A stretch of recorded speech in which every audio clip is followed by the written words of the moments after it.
بچے پیدا کرنا واجب نہیں مگر بچے کی تربیت کرنا واجب ہے.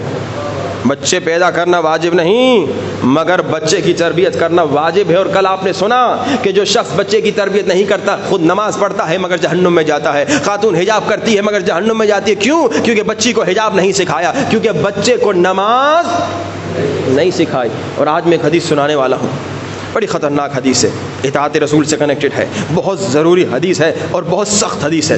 میں نے صبح کی مجلس میں سنا ہے, ایک بوڑھا آ گیا, اس نے کہا آغا صاحب یہ حدیث پھر نہ سنائیے گا, کم سے کم اس انداز سے نہ سنائیے گا. میں پریشان ہو گیا, شاید میں نے کوئی جملہ ایسا کہہ دیا جو خطابت میں کبھی ایک جملہ نکل جاتا ہے. پھر میں نے جا کے پھر دوبارہ اس حدیث کو چیک کیا, میں نے دیکھا حدیث بالکل ویسی تھی جیسی میں نے پڑھی, مگر اتنی سخت تھی اس بزرگ سے برداشت نہیں ہوا. حقیقتاً یہ حدیث غیر قابل برداشت ہے, بہت سخت حدیث ہے. اللہ کے رسول فرماتے ہیں, شیعہ سنی کے لیے پیغام ہے, اے لوگو اگر تم اپنے بچے کی تربیت نہیں کرو گے, اگر تم اپنے بچے کی تربیت سے غافل ہو جاؤ گے, اسپیشلی مائیں غور سے سنیں اگر آئی ہوئی ہیں, اگر خاتون اپنے بچے کی تربیت سے غافل ہو جاتی ہے, اگر کوئی مرد بچے کی تربیت سے غافل ہو جاتا ہے, غافل یعنی کیا؟ یعنی دنیا داری میں مست ہے, یعنی اپنے کاموں میں مست ہے, بچے کو ٹائم ہی نہیں دیتا, بچے سے گفتگو ہی نہیں کرتا. بچہ تمہارا دوست کون ہے؟ بچے کس کے ساتھ گھوم رہے پھر رہے ہو, یہ جن کے ساتھ گھوم رہے پھر رہے ہو یہ کون ہے, یہ کس گھرانے کے ہیں, ان کی عادتیں کیا ہیں, یہ باپ پر واجب ہے جا کے دیکھیں میرا بچہ کن کے ساتھ گھوم رہا ہے, کہاں کہاں جا رہا ہے. ایک ہمارے دوست تھے بیچارے 30-35 سال ان کی عمر ہے, ہماری عمر کے ہیں. ایک مرتبہ ہم نے دیکھا سگریٹ پی رہے, ہم نے کہا ارے تو کب سے سگریٹ پی رہا ہے؟ اس نے کہا میں 14 سال کی عمر سے سگریٹ پی رہا ہوں. میں نے کہا ماں باپ نے مارا پیٹا نہیں؟ کہا ماں باپ نے دیکھا کب تھا. کتنے ماں باپ ہیں اکثر بیچارے جو سگریٹ کی عادی ہوتے تھے اسی 14-15 سال کی عمر سے بیچاروں کو عادت لگتی ہے دوستوں کے ساتھ. یہ ماں باپ کی غفلت ہے. کبھی بچہ شرابی بن رہا ہے, ماں باپ کی غفلت. بچہ زانی بن رہا ہے, ماں باپ کی غفلت. بچہ گناہوں میں پڑ رہا ہے, ماں باپ کی غفلت. بچہ بے نمازی بن رہا ہے, ماں باپ کی غفلت. اب اللہ کے رسول کہہ رہے ہیں اگر ماں باپ کی غفلت کی وجہ سے کوئی بچہ گمراہ ہو گیا, اگر ماں باپ کی غفلت کی وجہ سے کوئی بچہ غلط راستے میں چلا گیا, اگر ماں باپ کی غفلت کی وجہ سے کوئی بچہ غلط کام کرنا شروع کر دے, اگر ماں باپ کی غفلت کی وجہ سے کوئی بچہ بے نمازی ہو جائے, اگر ماں باپ کی غفلت کی وجہ سے کوئی بچی بے حجاب ہو جائے, اگر ماں باپ کی غفلت کی وجہ سے کوئی لڑکا نامحرم لڑکی کے ساتھ چیٹنگ میں مشغول ہو جائے, اگر ماں باپ کی غفلت کی وجہ سے کوئی لڑکی نامحرم لڑکے کے ساتھ چیٹنگ میں مشغول ہو جائے, اگر ماں باپ کی غفلت کی وجہ سے. اب میں غفلت کو تھوڑا اور کھولوں کیونکہ حدیث بہت بہت سخت حدیث ہے, شاید آپ سے ہی برداشت نہ ہو. ماں باپ کی غفلت یعنی کیا؟ ایک ہمارے دوست سے کینیڈا میں, انہوں نے کہا پتہ ہے ہم نے سروے کیا, ہم نے تحقیق کی, ہم نے ریسرچ کی, کینیڈا کا واقعہ بتا رہا ہوں یہاں کا نہیں. انہوں نے کہا تقریباً پورے ہفتے میں ماں باپ جو کام پہ جاتے ہیں, کیونکہ وہاں پہ خرچے بہت مہنگے ہوتے ہیں, ماں کو بھی کام کرنا ہوتا ہے, باپ کو بھی کام کرنا ہوتا ہے. اس نے کہا ماں باپ دونوں کام پہ جاتے ہیں, اور جب بچے سوئے ہوئے ہوتے ہیں ماں باپ گھر سے نکل جاتے ہیں, اور جب واپس آتے ہیں بچے سوئے ہوئے ہوتے ہیں. کہا پورے ہفتے میں 2 سے 3 گھنٹے ماں باپ بچے کو دے سکتے ہیں. اتنا دنیا میں مست ہیں, اتنا مال کمانے میں مست ہیں, اتنا پیسے کمانے میں. اب 3 گھنٹہ آپ پورے ہفتے میں بچے کو دیں گے تو مہینے میں تو 12 گھنٹے ہوئے. 12 گھنٹے بچے کو کیا سکھائیں گے؟ 6 گھنٹے تو روزانہ اسکول جا رہا ہے, اور کیا دوست ہیں آپ کو پتا نہیں, موبائل پہ کیا کر رہا ہے آپ کو پتا نہیں, لیپ ٹاپ پہ کیا کر رہا ہے آپ کو پتا نہیں. اچھا یہ تو وہاں ہے نا, یہاں تو ماشاءاللہ اتنا بڑا شہر بھی نہیں ہے, چھوٹا شہر ہے, شاید آپ دن میں 3 گھنٹے بچوں کو دے سکیں.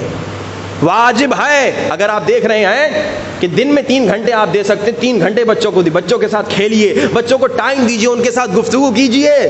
یعنی کہ میں بوڑھا ہو گیا میں بچے کے ساتھ کھیل نہیں, آپ پر واجب ہے بچے کے ساتھ گہرا کنیکشن ہو, تاکہ آپ کو پتا تو چلے بچے کے اندر کیا ہے, بچے کے دل میں کیا ہے, بچے کے دوست کون ہیں. اگر آپ غافل ہو گئے تو بچہ نہیں لاؤ نا, اگر ٹائم نہیں ہے تو بچہ نہیں لاؤ. جیسے میں نے کہا کہ بچے لانا واجب نہیں ہے, مگر اب لے کر آ گئے ہو تو بچے کی تربیت کرنا واجب ہے. لیکن اب سنی حدیث, اگر ماں باپ کی غفلت کی وجہ سے بچہ گمراہ ہو گیا, اللہ کے رسول کی حدیث ہے, یہ میں نے آج پھر دوبارہ ریچیک کی جب اس بیچارے بزرگ نے ہاتھ جوڑے گا قبلہ ایسے نہ پڑھیے, میں نے کہا حدیث تو سناؤ نا, پتا تو چلے کہ کتنا بڑا گناہ ہو رہا ہے.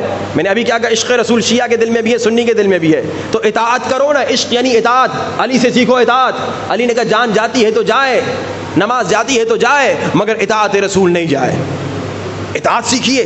اب سنیے, جس کے دل میں حقیقی عشق رسول ہوگا اس حدیث کے بعد خدا کی قسم کبھی بچوں سے غافل نہیں ہوگا. اللہ کے رسول نے فرمایا, اصحاب کو کہا, آخر الزمان کے بچوں کے بارے میں گفتگو تھی, کہا کہ آخر الزمان کے بچے جو ہیں وہ گمراہ ہو جائیں گے. بہت لمبی چوڑی حدیث ہے. لوگوں نے کہا کیا وہ مشرک ہوں گے ان کے ماں باپ؟ کہا نہیں مشرک نہیں ہوں گے, مسلمان ہوں گے. اور پھر فرمایا کہ وہ ماں باپ جو اپنے بچوں سے غافل ہو جاتے ہیں اور ماں باپ کی غفلت کی وجہ سے بچہ گمراہ ہو جاتا ہے، بچہ گنہگار ہو جاتا ہے، بچہ شرابی ہو جاتا ہے، بچہ زناکار ہو جاتا ہے، بچہ نامحرموں کے ساتھ چیٹنگ کرتا ہے، بچہ گناہ کرتا ہے، بچی بے حجاب بن جاتی ہے اگر ماں باپ کی غفلت کی وجہ سے، تو وہ ماں باپ سن لیں اللہ کے رسول فرما رہے ہیں وہ ماں باپ عمل سے اپنے رسول پر تبرہ کر رہے ہیں۔ میں نے بڑی تمہید بتائی آپ کو، پھر میں بتا سکا بھائی ہے کوئی مسلمان شیعہ ہو یا سنی جو اتنا بڑا گناہ کرے مگر ہر وہ باپ جو بچے سے غافل ہے، ہر وہ ماں جو اپنے بچے کی تربیت سے غافل ہے، وہ عمل سے نعوذ باللہ توبہ استغفر اللہ رسول سے بیزاری کر رہی ہے۔ اور پھر اللہ کے رسول نے سنا کیا کہا؟ اللہ کے رسول نے فرمایا قیامت کے دن میں بھی اس سے تبرہ کروں گا، میں بھی اس سے بیزاری کروں گا، یعنی اب وہ میری امت میں نہیں ہے، اب اس کی شفاعت نہیں کروں گا، ڈائریکٹ جہنم۔ اس سے سخت روایت اور کیا سناؤ؟ اور کل آپ نے روایت سنی کہ بھائی آپ اگر بچوں کی تربیت نہ کریں خود نیک نمازی پھر بھی جہنم میں، اور پھر آپ نے سنا اگر آپ بچوں کی تربیت کر کے جائیں تو 7 کام اللہ کے رسول نے فرمایا اگر کرو گے تو اگر 7 کام کر کے مرو گے یا ان میں سے کوئی ایک کام کر کے مرو گے تو تمہیں مسلسل ثواب ملتا رہے گا، جن میں سے ایک کیا تھا؟ تربیت اولاد۔ اگر بچے کو عزادار بناؤ گے تم مر جاؤ گے، جب تک وہ عزاداری کرے گا تمہیں ثواب ملے گا۔ بچے کو نمازی بناؤ گے تم مر جاؤ گے، جب تک وہ نماز پڑھے گا تمہیں ثواب ملتا رہے گا۔ یا ابن الحسن کجایی؟